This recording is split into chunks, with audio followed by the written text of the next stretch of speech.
Subhanallah, ini sungguh luar biasa. Kita harus mengapresiasi Habib Agus Arsal Abu Bakar Al-Habsyi atau Habib Agus Al-Habsyi berani tes DNA. Inilah hasilnya. Cara sah Habib Agus Abu Bakar Arsal Al-Habsyi hari ini melakukan tes DNA. Apa hasilnya? Deg-degan saya nih.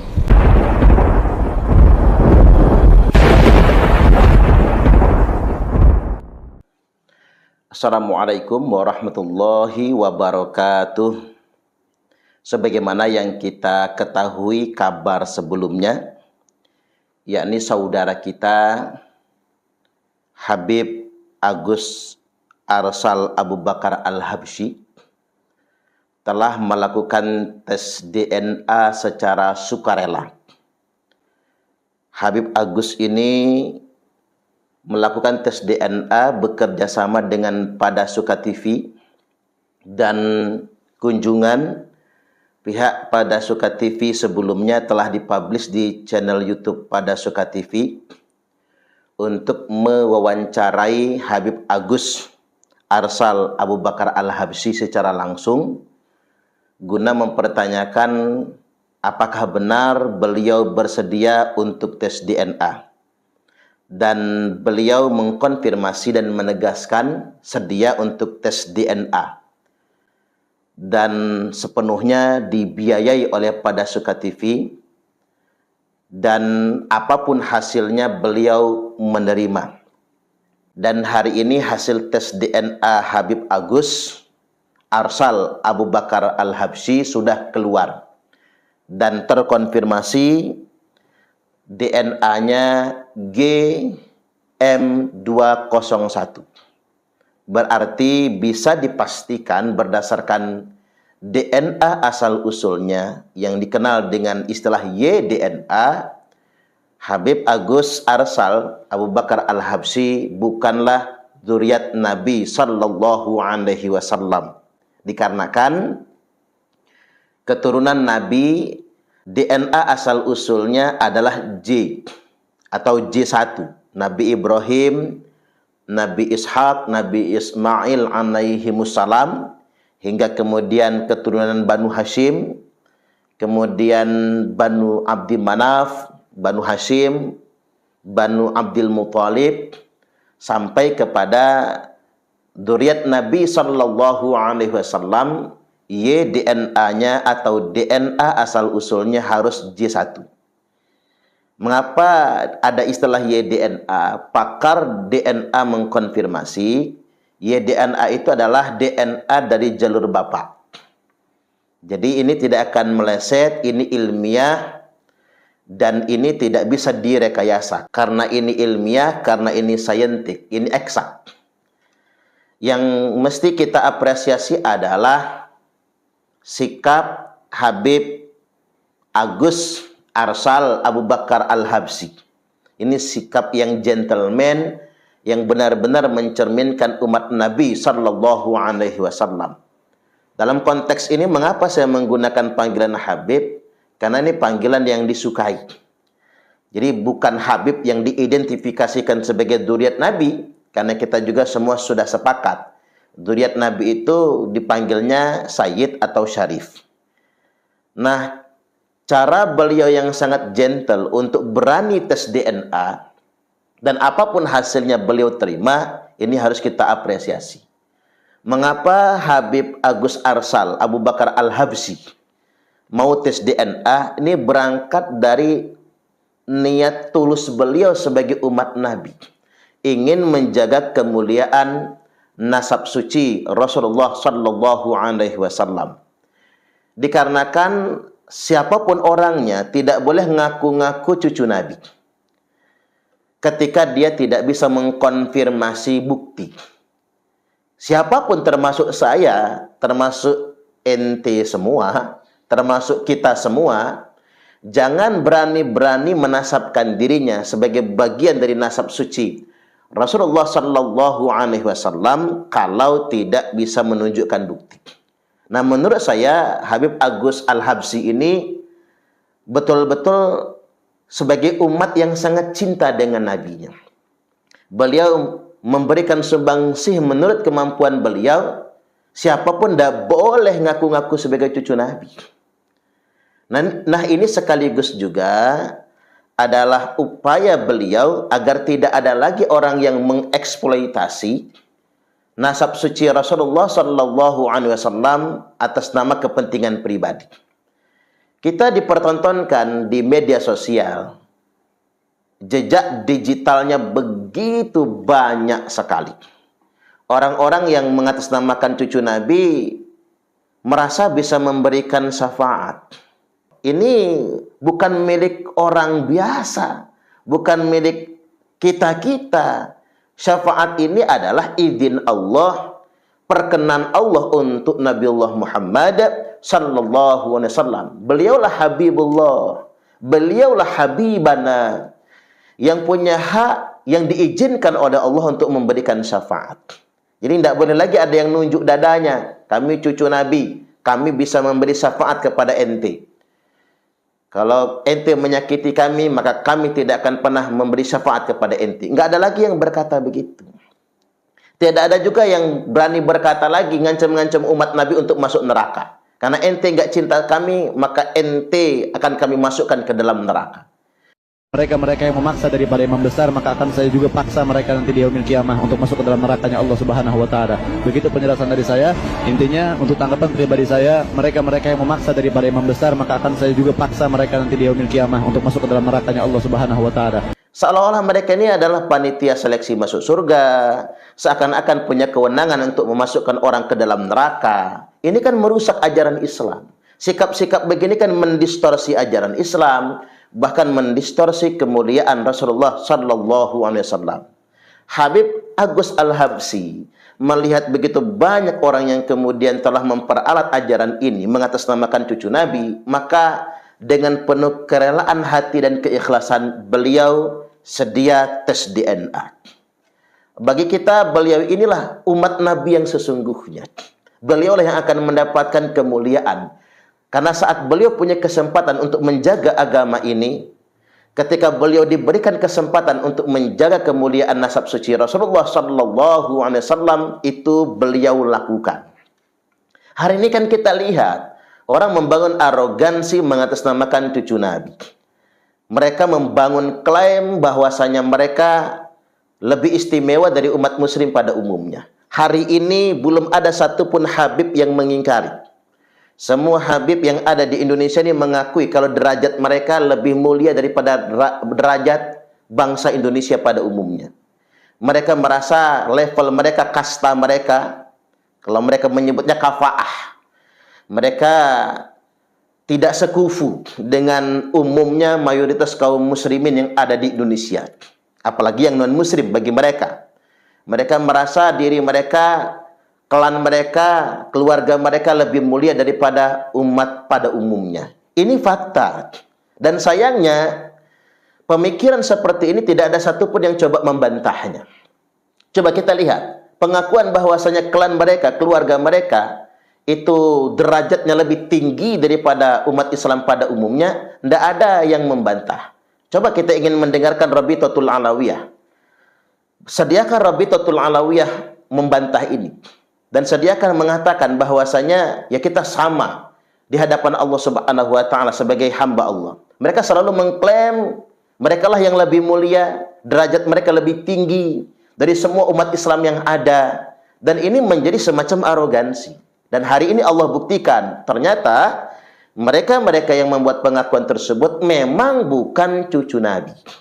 Nah, ini membuka mata kita semua dan kesadaran kita semua, terutama kepada segenap bangsa pribumi, rakyat Nusantara, umat Islam, para kiai, para ulama. Lihat, saudara kita, akhinal kiram, Habib Agus Al-Habsyi sudah sedia tes DNA. Dan hasilnya sudah ketahuan, yakni GM201.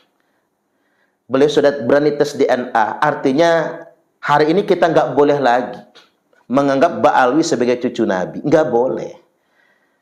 Masa kita hendak menentang ilmu Allah Subhanahu wa taala? Masa kita akan mendobrak ilmu pengetahuan? Enggak boleh. Lantas apa yang mesti kita lakukan terhadap beliau-beliau ini? Ya mereka saudara kita. Ba'alwi pada umumnya, Arab pada umumnya, India, Pakistan, Cina, Indonesia, Eropa, ya saudara kita. Jadi tidak ada lagi yang merasa punya kasta level lebih tinggi daripada orang lain. Bisakah kita, para ulama, baik ulama di kalangan Ba'alwi, di kalangan Ba'alwi juga kan banyak ulama. Jadi ulama-ulama di kalangan Ba'alwi, ulama-ulama di kalangan Jawa, ulama-ulama di kalangan masyarakat Sunda, ulama-ulama Banten, ulama-ulama Lampung, ulama-ulama Melayu, ulama-ulama Senusantara. Bisakah kita sadarkan umat, kita serukan kepada umat kita ini sama. Kita semua sebagai umat Nabi, wa kunu ibadallahi ikhwana. Jadilah kalian semua hamba-hamba Allah yang bersaudara. Jadi kita enak bergaulnya, kita bergaul dengan teman-teman di Ba'alwi juga enak, kita sama. Jangan bicara ukhuwah saat antum merasa kastanya lebih tinggi dari kami. Nggak bisa, bro. Bagaimana kita akan bicara ukhuwah kalau antum merasa kastanya lebih tinggi daripada kami? Nggak bisa begitu. Ini zaman sudah modern, ini sudah abad ke-21. Kita harus menampilkan Islam yang mengajarkan egalitarianisme. Kita sama. Kan itulah yang diajarkan oleh kekasih kita Nabiullah Muhammad sallallahu alaihi wasallam, dan itulah yang ditegaskan oleh Allah, inna akramakum indallahi atqakum. Kemuliaan itu kan karena takwa. Yuk kita sosialisasikan ajaran yang sifatnya egalitarianisme. Jangan membudayakan feodalisme. Kemudian yang berikutnya Rasulullah sallallahu alaihi wasallam telah bersabda, la fadla li arabiyyin ala a'jamiyyin wala li ajamin ala arabiyyin. Tidak ada kelebihan orang Arab atas orang non-Arab. Tidak ada juga kelebihan orang non-Arab atas orang Arab. Wala li ahmaru ala aswada wala li aswada ala ahmaru illa bitaqwa. Tidak ada kelebihan orang berkulit merah atas orang yang berkulit hitam. Tidak ada juga sebaliknya kelebihan orang yang kulit hitam atas orang yang berkulit merah. Tidak ada kelebihan orang yang kulit putih terhadap yang kulitnya kuning. Tidak ada kelebihan juga orang yang kulitnya kuning terhadap orang yang kulit putih. Tidak ada keistimewaan orang kulit kuning atas orang yang kulitnya coklat. Begitupun sebaliknya, tidak ada kelebihan orang yang kulitnya coklat atas orang yang kulitnya kuning. Nabi mengajarkan kita nggak boleh rasisme dan kita nggak boleh feodalisme, illa bitaqwa. Yang membedakan pada akhirnya hanya ketakwaan kepada Allah semata. Karena takwa itu gaib, hanya Allah yang maha tahu. Ya berarti yang lebih istimewa di antara kita semua, yang paling tahu siapa yang lebih istimewa di antara kita semua, hanya Allah Azza wa Jalla, bukan diri kita. Dan tidak bisa diukur oleh orang lain. Nah kemudian ada teman-teman kiai bertanya, Ustadz, mau sampai mana ini? Ada muaranya tidak diskursus ini? Ya ada dong. Sampai pada kita sama sebagai sesama umat Nabi.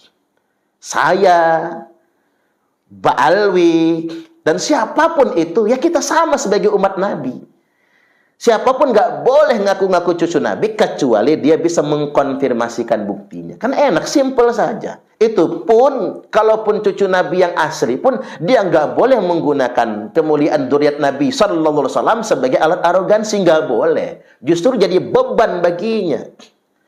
Yang namanya ahlul bait Nabi itu nggak boleh dakwir kepada umat, nerima zakat haram, nerima sedekah juga dilarang. Justru dia tidak akan pernah menyengsarakan umat ini. Dia tidak akan pernah membebani umat. Dan kalau mau tahu ahlul bait Nabi yang asli atau dzurriyyat Nabi yang asli, mereka itu gengsi minta kepada umat. Gengsi, malu. Mereka lebih baik kelaparan daripada minta kepada umat ini.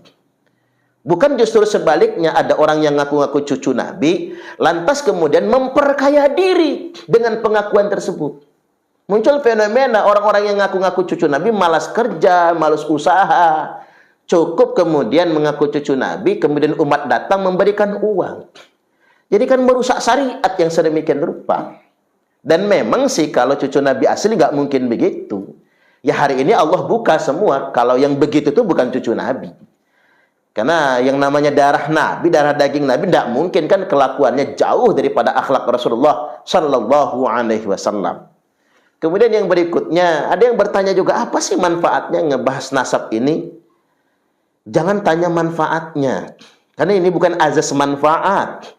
Jangan bertanya apa untungnya, karena ini bukan dalam rangka mencari untung. Ini kita sebagai sesama umat Nabi, termasuk Habib Agus Al-Habsyi, saya, Kiai Imad, Kiai-Kiai Nusantara yang lainnya, ini dalam rangka ikhlas menjaga kemuliaan nasab suci Rasulullah Sallallahu Alaihi Wasallam. Karena kami umat Nabi. Sebagai umat Nabi kami nggak rela kalau ada yang ngaku-ngaku cucu Nabi kami, tapi dia nggak bisa menunjukkan bukti. Hanya pengakuan saja. Kalau pengakuannya masih sembunyi-sembunyi antar orang ke orang, ya sudahlah, itu bukan hak kami. Ini masalahnya pengakuannya publik, di mana-mana orang tahu, dan menggunakan pengakuan itu untuk alat arogansi. Nggak boleh. Ini sebetulnya yang sana kami tentang. Jadi kalau mau tahu jawabannya, karena kami umat Nabi. Jadi jangan nuduh ini karena kebencian, bukan. Karena umat Nabi. Justru saya ingin bertanya kembali kepada orang-orang yang ngaku umat Nabi, tapi dia diberikan ilmu. Orang nyebutnya dia kiai, orang nyebutnya dia ustadz, orang nyebutnya dia ulama. Dia diberikan ilmu, tapi ada orang yang ngaku-ngaku sebagai cucu Nabi, dia biarkan begitu saja. Khawatir saya kalau ini akan dimintai pertanggungjawaban. Oke, hari ini kita ada dua pendapat. Ada ulama yang secara vokal untuk menggugurkan fardu kifayah, membangun sebuah kajian untuk membuktikan ini cucu Nabi atau bukan. Dan kita harus apresiasi, karena belum menggugurkan fardu kifayah ulama yang lain. Terus ada sebagian juga ulama yang bersikapnya silent, bersikapnya elegan, silent, bukan diam. Tapi kalau terlalu vokal nggak enak, karena banyak berteman juga sama habaib misalnya kan. Saya juga maklum sebetulnya. Kita juga maklum, bukannya nggak mau ikut berpartisipasi, karena banyak yang dijaga, banyak yang dicegah. Itu juga bagus, nggak jadi masalah. Hanya saja jangan saling melemahkan satu sama lainnya. Dan yakinlah kepada saudara-saudara kita, para ikhwan maupun akhwat di Bani Ba'alwi, kami bangsa Indonesia tidak akan memusuhi antum. Antum umat Nabi juga sama kita. Kita akan bekerja sama seperti yang semula. Ketika dari kalangan antum ada yang jadi kiai, ada yang jadi ustadz, kami perlakukan sebagai kiai, sebagai ustadz. Uang dulu juga walaupun habaib ya, walaupun ba'alwi, kalau jadi kiai kita panggilnya kiai kok. Kalau jadi ustadz ya kita panggilnya juga ustadz kan. Kita tetap takzim berguru. Karena mengapa? Ilmu itu netral. Tidak dipandang dari mana asal usulnya. Mau dia Bilal bin Rabah sekalipun, kalau ilmu yang datang itu sebuah kemuliaan. Jadi nggak perlu khawatir. Ini bukan untuk menciptakan musuh atau apa, tidak. Kita saudara, yakin percayalah. Kita semua bangsa Indonesia, dan Ba'alwi juga sudah menjadi bagian dari bangsa Indonesia. Kita semua saudara. Kita adalah umat Nabi semua. Yuk kita bekerja sama untuk mendakwahkan, mensiarkan agama ini. Catatannya cuma satu. Siapapun tidak boleh ngaku-ngaku cucu Nabi kalau nggak bisa membuktikan. Dan alhamdulillahnya kita sangat terbantu oleh Habib Agus Arsal Abu Bakar Al-Habsyi yang sudah berani tes DNA dan sudah mengkonfirmasi DNA-nya G. Berarti etnis asalnya bukan keturunan Nabi Ibrahim alaihi salam, bukan keturunan Nabiullah Muhammad sallallahu alaihi wasallam. Semoga kita semua tercerdaskan, ambil hikmahnya, jangan dibuat ribut, jangan dibuat rusuh. Perbedaan pendapat itu sangat wajar sekali, tapi kita sepakat dalam satu hal, tidak boleh mengaku cucu Nabi kalau tidak bisa menunjukkan bukti. Wallahul muwaffiq ila aqwamit thariq. Wassalamualaikum warahmatullahi wabarakatuh. Kami adalah Laskar Sabilillah, pecinta Wali Songo dan para anbiya, pewaris peradaban Islam di Nusantara hingga berkibar bangsa Indonesia.